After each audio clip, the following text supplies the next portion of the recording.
Hello friends, मेरा नाम है कौशिक अग्रवाल और आज मैं आपके सामने लेके आ गया हूँ सी फाइनल डीटी का ट्रेंड एनालिसिस। ट्रेंड एनालिसिस मतलब क्या? पिछले अभी 5 अटेम्प्ट हो गए नई स्कीम आए हुए, तो उसमें कौन कौन से क्वेश्चन पूछे गए हैं, कौन कौन से चैप्टर इंपॉर्टेंट है, कहाँ से क्वेश्चन आ रहे हैं, तो उसका एक पूरा पैटर्न, उसका एक पूरा रिव्यू लेके मैं आपके सामने आ गया हूँ। तो आप सबसे पहले यहाँ पे देख सकते हैं क्वेश्चन नंबर 1। क्वेश्चन नंबर 1 हमारा कंपलसरी क्वेश्चन होता है 14 मार्क का टोटल इनकम का। क्वेश्चन नंबर 1 हमारा कंपलसरी क्वेश्चन होता है 14 मार्क का टोटल इनकम का। तो आप यहाँ पे देख सकते हैं मई 24 के अंदर भी टोटल इनकम का सम आया। टोटल इनकम के सम में क्या होता है कि पीजीबीवी का पूछते, उसके अंदर कैपिटल गेन का भी पूछ लेते हैं, आईफोस का भी पूछ लेते हैं, फिर सेट ऑफ भी डाल देते हैं, डिडक्शन भी डाल देते हैं, तो सब एक मिक्स करके आता है क्वेश्चन, एक बड़ा क्वेश्चन होता है।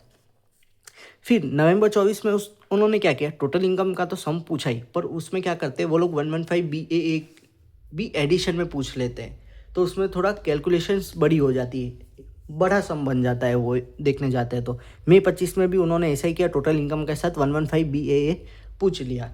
सितंबर 25 में सिर्फ उन्होंने टोटल इनकम पूछा और जनवरी 26 में पूछा उन्होंने टोटल इनकम विथ 115 BAA। फिर हम देखते हैं क्वेश्चन नंबर 2 के अंदर। अब क्वेश्चन नंबर 2 के अंदर क्या होता है, तो क्वेश्चन नंबर 2 के अंदर दो पार्ट है, क्वेश्चन नंबर 2A और question number 2B। Question number 2A और क्वेश्चन नंबर 2B। तो क्वेश्चन नंबर 2A के भी दो पार्ट है, पार्ट 1 पार्ट 2। पार्ट 1 पार्ट 2 दोनों कितने मार्क्स के आते हैं? 4 मार्क्स के आते हैं। क्वेश्चन नंबर 2A के अंदर भी दो पार्ट है, कौन से? पार्ट 1 पार्ट 2, दोनों कितने मार्क्स के आते हैं? 4 मार्क्स के आते हैं। तो मई 24 के अंदर क्या हुआ? अब मई 24 के अंदर हुआ कैपिटल गेन, एक तो उन्होंने पूछ लिया 4 मार्क के लिए। अब कैपिटल गेन के अंदर भी क्या पूछा, आप पूछेंगे मेरे को, तो उन्हें बेसिक क्वेश्चन पूछा था। बेसिक क्वेश्चन पूछा था, उसके अंदर कुछ एग्जम्पशन के बारे में पूछ लिया था। एग्जम्पशन के बारे में जो सेक्शन 54 के अंदर प्रोवाइड किए, जैसे एक रेसिडेंशियल हाउस प्रॉपर्टी बेचा और दूसरा खरीद लिया, वो वाला तो आपको पता ही होगा, तो वैसे सारे पूछ लेते हैं ये लोग। फिर part B, question number 2A के पार्ट बी में क्या पूछा उन्होंने? आईफोस का पूछा। आईफोस के अंदर कौन सा पूछा? डीम डिविडेंड का क्वेश्चन पूछ लिया। फिर उन्होंने नवंबर 24 के अंदर क्या किया? नवंबर 24 के अंदर ऐसे है ना, क्वेश्चन नंबर 2A के अंदर कोई भी पार्ट नहीं किए, डायरेक्ट टोटल एक 8 मार्क का क्वेश्चन पूछ लिया स्लम सेल का 50B के अंदर। वो किसके अंदर है? कैपिटल गेन के अंदर है, आपको बताइए वो वाला।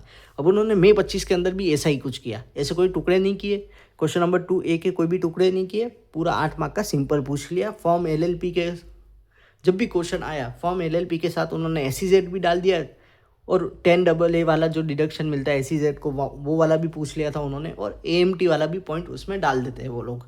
तो ये पूरा एक क्लब करके सम करके यहाँ पे उन्होंने पूछ लिया था। अब सितंबर 25 में क्या हुआ? सितंबर 25 में उन्होंने पूछा दो पार्ट, क्वेश्चन नंबर 2A के दो पार्ट पूछे 4 मार्क के लिए। सबसे पहले पूछा उन्होंने AOP BOI का। AOP BOI का क्या पूछते हैं वो लोग? टैक्स लायबिलिटी कैलकुलेट करने का पूछ लिया। पार्टनर्स के हेड में क्या टैक्स लायबिलिटी होगी वो पूछ लिया। जैसे आपको पता होगा वो मेंबर शेयर नोन है या अननोन है, तो वो MMR पे लगेगा, वो सारी बातें आपको जो बताओगी वो। और फिर यहाँ पे दूसरा पार्ट में क्या पूछा? बायबैक। बायबैक के अंदर अमेंडमेंट था वो 1/10/2024 वाला, तो वो वाला इम्पोर्टेंट था, तो उन्होंने वो भी पूछ लिया। और लिक्विडेशन के बारे में भी पूछ लिया। अब जैन 26 के अंदर उन्होंने क्या किया? जैन 26 के अंदर उन्होंने एक बेसिक क्वेश्चन पूछा कि conversion of capital asset into stock in trade, ये भी कैपिटल गेन का ही क्वेश्चन था। और बायबैक वाला भी टॉपिक पूछ लिया, क्योंकि वो अमेंडमेंट ही था, वो भी कैपिटल गेन चैप्टर में ही फॉल करता है। अब हम आगे बढ़ते हैं। अब क्या हुआ? Question number 2B। Question number 2B क्या होता है? हमेशा 6 मार्क का क्वेश्चन है, हमेशा 6 मार्क का क्वेश्चन है। कहाँ से आएगा वो भी पता है हमें, कहाँ से आएगा? एनआर टैक्सेशन में से आएगा। फिक्स से आज तक 5 अटेम्प्ट हो गए, वो क्वेश्चन आता है हमेशा एनआर टैक्सेशन में से। टॉपिक उसमें अलग अलग हो सकते हैं। तो सबसे पहले उन्होंने मई 24 के अंदर कहाँ खेला? मई 24 के अंदर उन्होंने पूछ लिया पोयम का। पोयम का कॉन्सेप्ट पूछ लिया। पोयम का कॉन्सेप्ट किसको एप्लीकेबल होता है? कंपनी को एप्लीकेबल होता है। कंपनी का हम रेसिडेंशियल स्टेटस निकालते हैं, तो वो वाला क्वेश्चन उन्होंने पूछ लिया। अब उन्होंने नवंबर 24 में क्या किया? नवंबर 24 में उन्होंने ब्रांच का क्वेश्चन पूछ लिया। ब्रांच का क्वेश्चन पूछ लिया मतलब क्या पूछा होगा कि उन्होंने ब्रांच का क्वेश्चन पूछा, तो HO ने एक्सपेंस इनकट कर लिए, तो PE इन इंडिया होगा, उसको डिस्ट्रीब्यूट करने के लिए रिलेटेड वो वाला क्वेश्चन पूछ लिया। और फिर मई 25 के अंदर क्या किया? मई 25 के अंदर पूछ लिया उन्होंने NRI का टैक्सेशन। NRI का टैक्सेशन वो भी कौन सा वाला? चैप्टर 12A वाला। चैप्टर 12A के अंदर क्या होता है आपको पता ही होगा कि फॉरेक्स एसेट होती है, इन्वेस्टमेंट होता है, उसके अंदर इंटरेस्ट और डिविडेंड की इनकम आती है, ये सब तो आपको पता ही होगा। फिर उन्होंने पूछा FII वाला क्वेश्चन। सितंबर 25 के अंदर उन्होंने क्या पूछा? FII वाला क्वेश्चन। FII वाला क्वेश्चन किधर है? एनआर टैक्सेशन में ही है, सब एनआर टैक्सेशन में ही है ये सारा। क्वेश्चन नंबर 2B मतलब क्या हुआ? एनआर टैक्सेशन हो गया, यूं ही समझ के चलने का। देखो भाई आईसीआई का ट्रेंड है, फिर आप मेरे को यूँ मत बोलना कि मई 26 में आया है कि नहीं आया, वो आईसीआई का कोई भरोसा नहीं है, पर ट्रेंड के हिसाब से तो यही है। फिर जनवरी 26 में क्या हो रहा है, जनवरी 26 में उन्होंने क्या किया, टोटल इनकम का सम पूछा, बहुत बढ़िया सम था, और उसके साथ टैक्स लायबिलिटी भी पूछ ली। तो ये भी एना टैक्सेशन किसकी पूछी, नॉन रेसिडेंट की, तो वो भी एना टैक्सेशन में ही कवर हो गया था। अब हम बढ़ते क्वेश्चन नंबर 3A के अंदर। क्वेश्चन नंबर 3A भी कितने मार्क का था, 8 मार्क का था। वो हमेशा कहाँ से आता है, उसका फिक्स है। क्वेश्चन नंबर 3A मतलब यूँ सोच लेने का कि चैरिटेबल वाला जो है ना, चैरिटेबल इंस्टीट्यूट, वो ट्रस्ट वाला चैप्टर वहाँ से ही आएगा। अब वहाँ से कैसे क्वेश्चन आते हैं, तो मई 24 के अंदर इन्होंने क्या किया, मई 24 के अंदर इन्होंने क्या किया, मैं और अच्छे से आपको दिखे ना कौन से अटेम्प्ट में कौन सा आया, तो मैं फोल्ड कर लेता हूँ इसको थोड़ा। मई 24 के अंदर कहाँ से आया, तो मई 24 के अंदर उन्होंने क्या पूछा, 115 BBI मतलब कौन सा, डीम्ड इनकम वाला होता है ना, जिसके ऊपर 30% टैक्स लगता है, वो वाला। और बाकी रजिस्ट्रेशन वाला पूछ लिया पार्ट बी में 4 मार्क का। वो रजिस्ट्रेशन वाला कौन सा पूछा होगा, प्रोविजनल और फाइनल रजिस्ट्रेशन का कुछ पूछ लिया होगा। अब नवंबर 24 के अंदर क्या पूछा, नवंबर 24 के अंदर उन्होंने पूछा इलेक्टोरल ट्रस्ट का पूछ लिया 4 मार्क का, 1023C का पूछ लिया 2 मार्क का, और 1046 का 2 मार्क का पूछ लिया था। अब मई 25 के अंदर उन्होंने क्या किया, एक इंटरेस्ट का पॉइंट पूछ लिया था। ये इंटरेस्ट का पॉइंट आप वहाँ पे वो क्वेश्चन देखोगे ना तो ज़्यादा अच्छे से पता चलेगा।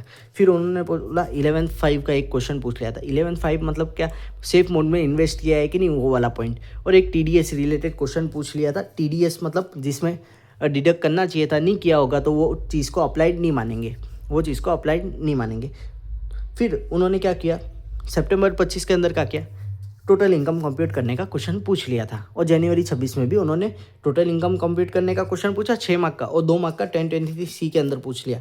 1023C तो आपको पता ही होगा कि एप्लीकेशन मतलब एप्लीकेशन और रजिस्ट्रेशन नहीं चाहिए, कुछ क्राइटेरिया फुलफिल हो जाए तो जनरली क्या होता है, चैरिटेबल ट्रस्ट वाला जो चैप्टर होता है उसमें प्रैक्टिकल भी आ सकता है और थियरी भी आ सकती है, जिसे आप देख सकते हैं ट्रेंड के हिसाब से।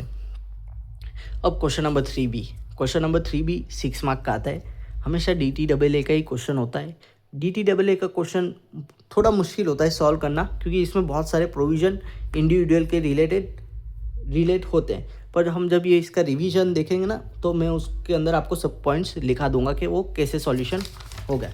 अब हम जाएंगे क्वेश्चन नंबर 4A के अंदर।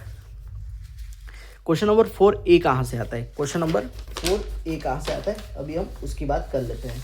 इसका मैं आपको PDF दे दूंगा पूरा। फिर क्वेश्चन नंबर 4A कहाँ से आता है, क्वेश्चन नंबर 4A आता है हमेशा TDS में से। कहाँ आता है, TDS में से। आप कोई भी अटेम्प्ट देख लीजिए, मई 24 से लेके जनवरी 26 तक हमेशा TDS का क्वेश्चन आया है। इसके अंदर मैंने सेक्शन लिखे हैं, इसका कोई भी काम नहीं है, आप इसको इग्नोर भी कर सकते हैं ये सेक्शन, क्योंकि वो सेक्शन रिपीट हो या ना हो वो अपन कुछ कह नहीं सकते, आपको पढ़ना तो सारा है। हाँ, पर एडवांस टैक्स का इसमें कभी भी कोई क्वेश्चन अभी तक आया नहीं है। TDS सबसे ज़्यादा इंपॉर्टेंट है, उसके बाद TCS है, और सबसे C कैटेगरी बोलोगे ना तो आप एडवांस टैक्स है। अभी तक नहीं आया है, आगे आ जाए तो फिर बोलना मत, क्योंकि इंस्टीट्यूट का कोई भरोसा नहीं है।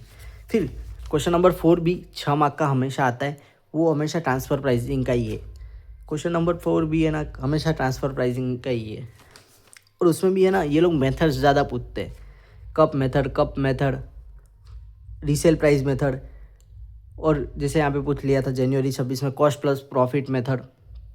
तो इन लोगों का फेवरेट है, क्या फेवरेट है, मेथड उठा के पूछ लो, बराबर। और एक ये क्या पूछ लेते हैं, जैसे इन्होंने मई 25 में क्या पूछा था कि डिटरमाइन ए हम आइडेंटिफाई करेंगे, मतलब 2 एंटरप्राइज एसोसिएट एंटरप्राइज है या नहीं, वो उसके बारे में बात करी थी। फिर सितंबर 25 में क्या पूछा था, उसमें भी उन्होंने बोला था डिटरमाइन ए करो और सेकेंडरी एडजस्टमेंट के बारे में बताओ। और जनवरी 26 में भी उन्होंने क्या पूछा, कॉस्ट प्लस प्रॉफिट मेथड के हिसाब से आर्म्स लेंथ प्राइसेस निकालने का पूछ लिया था। अब हम देखते हैं क्वेश्चन नंबर 5A। अब ये क्वेश्चन नंबर 5A जो है ना, वो 8 मार्क का आता है। उसमें 3 क्वेश्चन आते, 3 क्वेश्चन में से आपको करने होते 2, 3 क्वेश्चन आते उसमें से आपको करने होते 2, बराबर, एनी 2 करने होते। ये जनरली है ना, मैं आपको एक चीज़ बता देता हूँ, ये सबके अंदर सेम ही है। ये जो कौन से चैप्टर में से आता है, जी DRC वाला चैप्टर हो गया, मिसलेनियस चैप्टर हो गया, असेसमेंट हो गया, प्रोसीजर्स वाले चैप्टर्स जो भी हो गए, अपील्स एंड रिवीजन हो गया, केस लॉ हो गए। तो ये सब वो जो ज़्यादा थियरी चैप्टर है ना, जो असेसमेंट रिलेटेड है, जो अपील्स एंड रिविजन के रिलेटेड है, डीआरसी से रिलेटेड है, तो वो सब के अंदर से आता है। केस लो हो गया, तो इसमें से आपको कोई भी 2 क्वेश्चन करने हैं। जनरली क्वेश्चन नंबर 5 है, हर कोई छोड़ता ही है, इसलिए हम आगे बढ़ते हैं। क्वेश्चन नंबर 5B हमेशा 6 मार्क का आता है, और ये 6 मार्क मतलब थियरी टाइप टॉपिक में से ही आता है कि जो भी इंटरनेशनल टैक्सेशन के लास्ट के टॉपिक है ना, जैसे BEPS हो गया, टैक्स ट्रीटी हो गया, मॉडल टैक्स कन्वेक्शन हो गया, तो ये आप देख सकते हैं कि मई 24 के अंदर 4 मार्क का MTC में से आया, और BEPS के अंदर से 2 मार्क का आया। फिर MTC के अंदर से 4 मार्क का आया, BEPS के अंदर से 2 मार्क का है। ये नवंबर 24 की बात कर ली। मई 25 के अंदर 6 मार्क का BEPS के अंदर से पूरा पूछ लिया था। सितंबर 25 के अंदर 3 मार्क का टैक्स ट्रीटी, BEPS 3 मार्क का, और जनवरी 26 के अंदर BEPS 3 मार्क का और MTC 3 मार्क का।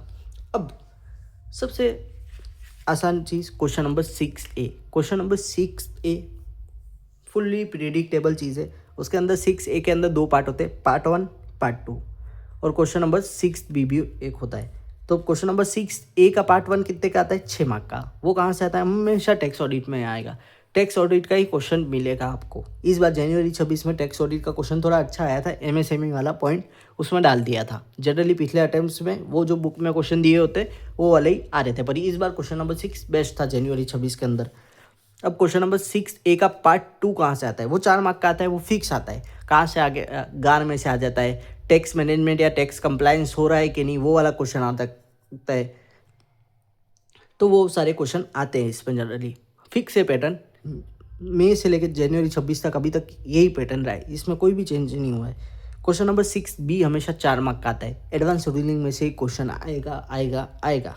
जैन 26 के अंदर क्या हुआ था? जैन 26 के अंदर उन्होंने अच्छा क्वेश्चन पूछा, 4 मार्क्स के लिए एक मार्क का 4 पॉइंट पूछ लिए थे। 4 मार्क का टोटल क्वेश्चन हुआ था वो।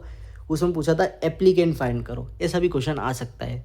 तो हम इस ट्रेंड एनालिसिस से सिर्फ इतना सीख सकते हैं कि सारे क्वेश्चन हमको करने चाहिए, मतलब सारे क्वेश्चन करने चाहिए, मतलब जैसे पैटर्न तो फिक्स है कि ये चैप्टर से ही आएगा, पर सपोज कोई क्वेश्चन हार्ड आ गया, जैसे जनवरी 26 में क्वेश्चन नंबर 6 थोड़ा टिपिकल था। कुछ लोगों को क्वेश्चन नंबर 2 थोड़ा टिपिकल लगा था, क्योंकि उसमें एनआर टैक्सेशन के अच्छे पॉइंट्स थे। तो हम क्या कर सकते हैं, सेफर साइड ये जो क्वेश्चन नंबर 5 है ना, इसके लिए प्रिपरेशन कर सकते हैं। ये जो MTC वाला BEPS वाला चैप्टर्स है ना, ये डायरेक्ट थियरी वाले चैप्टर्स है, इसमें मार्क्स अच्छे आने के चांसेस होते हैं अगर आप रट सकते हो तो। थियरी मतलब रटना सिंपल है। होप सो ये आपको अच्छा लगा वो वीडियो। मैंने बहुत ही अच्छे से इसको टाइम देके 2-2.5 घंटे दे के लिखा है ये पूरा। अगर आपको ये अच्छा लगा हो तो इसको शेयर कीजिए, लाइक कीजिए, सब्सक्राइब कीजिए, क्योंकि बहुत टाइम लगता है इसको बनाने में। होप सो ये वीडियो आपको अच्छा लगा हो। कोई भी डाउट हो तो कमेंट सेक्शन में मेंशन भी कीजिए, और थैंक यू सो मच। आपको मिलते हैं अगले वीडियो में ABC एनालिसिस के साथ, और ABC एनालिसिस पे इसके ऊपर ही बेस होगा। अभी आपने यहाँ पे देखा तो वो भी उसके ऊपर ही बेस होगा। इसका मैं आपको PDF प्रोवाइड कर ही दूंगा। आप इसको ज़्यादा से ज़्यादा शेयर कीजिए। Thank you so much.